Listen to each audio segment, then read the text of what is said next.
Тэр үед Юсеф ойр хавьяас нь хураан авсан ургацыг тэр хотод нь нөөцлөн зойролдог боллоо. Юсефийн хураасан буудай далайн эргийн элс мэт хязгааргүй их болсон учраас сүүлдээ хэмжих чаргагүй боллоо. Зуд өсгөлөнгийн 7 жил эхлэхээс өмнө Юсефийн эхнэр буюу Гилеополис хотын хан булаам Потифарын охин Аснах 2 хүү төрүүллээ. Өвгөн хүүгэн төрөхөд Юсеф өнгөрсөн зовлон болон өнөөдрийн сайхан байдлаа харьцуулан үзээ. Эцгийнхээ гэрт ах нарынхаа гараас амсаж үдсэн тэр бүхэ зовлон гмийн ертөнцийн эзэн ор тас мартуулж чадлаа. Гээд хүүдээ Минашиш буюу мартахгүй гэсэн утгатай нэрийг өглөө. Хоёр дахь хүүгэн төрөхөд Юсеф нэр өгдөө. Би Египт дээрээ хүнд зовлон туулсан боловч ертөнцийн эзний хүчээр сайн сайхан үр дүн гарлаа гээд хүүгээ Ефраим буюу сайн үр гэж нэрлэв. Юсефийн хэлсэн ёсоор ариун ургацын 7 жил өнгөрч дараа нь өлсгөлөнгийн 7 жил залглаа. Ойрхон орнуудын бүх улсад зуд өлсгөлөн болж хүн ард нь идэх хоолгүй турж эхлэхэд Египт орн л идэж уухаар элбэг дэлбэг байжээ. Гэтэл Египтүүдийн хоол дуусахад тэд эзэн хаанаас хоолгуйлаа. Хаан ард түмэндээ хандан Юсеф дээр оч. Тэгээд хэлсэн бүхнийг нь биелүүл. Тиймхүү Египт орн даяар гаслан зовлонтой зуд өлсгөлөн газар сайгүй гарсан боловч Юсеф бүх агуулгах зойрыг нээж хоол нэхэж ирсэн ард түмэнд буудай худалдах заавар өглөө.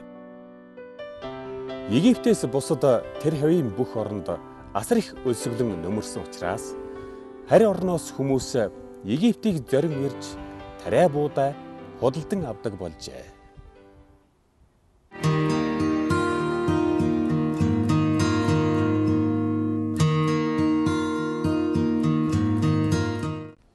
Юсефийн эцэг Яахвын сууж байсан нутагт бас л өлсгөлөн гарлаа. Египтэд тариа буудай элбэг байгааг Яахв сонсоод хөвгүүддээ. Та нар ингээд бие хараад суух хэрэг байна уу? Египтэд тариа буудай элбэг байна гэж би сонслоо. Тийшээ явж буудай худалдан авчирсан дээр байхаа. Тэгвэл нэг өлсөж өгөхөөс зайлж магадгүй гэж хэллээ. Тиймээс Юсефийн 10 ах Египтэд очиж буудай авахар гарлаа. Алс холын аян замд аюултай байдалд орхоос нь болгоомжлог. Юсефийн төрсөн дүү болох отгон хүү Биньямина эцэг нь гэртээ үлдээ. Хянан оронд идэх юм олдохгүй өлсгөлөн болсон учраас Израилийн хүүгүүд ийхүү арга буюу Египтийг зарлаа. Тэр үед Египтийн тэргүүн сайд байсан Юсеф л бүх ард түмэнд буудай худалдах эрхтэй байжээ. Тиймхүү түүний төрсөн ах нар болон 10 хүн Египтэд ирээд өмнө нь бараалхан мөргөн ёслолоо. Юсеф ах нараа харангуут таньсан боловч мдээгүй дүр үзүүлэн харин танихгүй хүнтэй ярьж байгаа мэт ширүүн догшин байдал үзүүлв.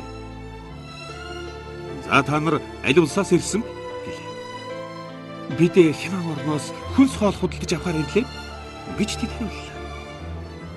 Хэдийгээр Юсеф ах нараа таньсан боловч тэд нар нь түүнийг огт таньсангүй. Гэнэт Юсеф тэдний тухай урд нь хэрхэн зүүдэлснээ эргэн саналаа. Тэгээд та нар туршуул байх. Энэ улсын сул тал нь юу вэ гэдгийг тагнан туршихаар нааш ирсэн биз? Эрхэм дээдэс минь, бид юуных нь туршуул байх вэ? Өчүүхэн зарц бид нар чинь хоол худалдаж авахаар л ирсэн билээ. Бид бүгд нэг эцгийн хөвгүүд. Бид үнэн шудраг хүмүүс болохоос биш, тагнуул туршуул биш ээ гэж тэд хариуллаа. Юсеф тэгтэн удал бүү өчтөн. Та нар энэ орны сул талыг тагнан туршихаар ирсэн гарцаагүй. Үгүй дээ эрхэм дээдэс минь. Өчүүхэн зарц бид нар чинь хянан оронд суудаг нэгэн хүний 12 хүү билээ.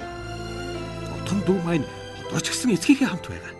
Нөгөө нь аль хэдийн нас барсан гэж ах нар нь хэллээ. Харин Юсеф тэдэнд дахиад л миний хэлсэн ёсоор та нар бүгд туршуул. Тийм бол би та нарыг шалгана да.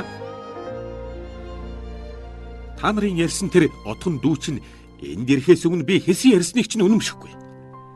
Түүнийг энд ирэхээс нааш та нар Египтээс амьд гарахгүй гэдгийг би Египтийн эзэн хааны нэрээр тангаргалъя. Та нар нэгнийгээ нутагтаа илгээж отгон дүүгээ нааш нь цуг ирвэлэх хэрэгтэй. Тэр ултал бусд нь шоронд сууна. Тэгээд хэлсэн үгний чинь үнэн эсхийг би харна үчний ирэхгүй бол Египтийн эзэн хаан ширээндээ залардаг нь үнэн болохын адилаар та нарын туршуул болох нь үнэн болно. Гэт тэднийг нэг дор 3 хоног шоронд хориглоо. 3 дахь өдрөө Юсеф тэднийг дуудаад би ертөнцийн эзнийг хүндэтгэн биширдэг учраас хүн алахыг төвдөхгүй. Амьд явах дуртай бол хэлсэн үгийг минь даг. Хэрв та нар хэлсэн ёсороо гэмгүй шудраг хүмүүс муу юм бол нэгнийгээ манай шоронд барьцаанд үлдээгээд бусд нь эндээс буудай худалдаж аваад өлсөж өлбөрч байгаа гэрийнхэндээ аваачиж өг. Тэгээд хэлснээ батлахын тулд отхон дүүгэн нааш авчир. Тэгвэл та нарын амийг өршөөн гэж хэлжээ. Юсефийн ах нар үүнийг зөвшөөрөөд дараа нь хоорондоо ярилцахдаа үнэн хэрэгтээ бид нэгэн цагт дүүгийнхээ амьд хөрсөн учраас ертөнцийн эзнээс шийтгэл авах нь. Дүүгэн өршөөл гуйн үх гэж байхад нь бид үл тоож билээ. Одоо тэр зовлон бидний толгой дээр буулаа. Гэхэд хамгийн ахмад нь болох Рубен бусдаа хандаг. Тэр хүүд гар бүү хүргэж би хичнээн хэлвч та нар тоогоогүй шүү. Түүний цусыг урсгасныхаа хариуд бид амиа өхөнтэй.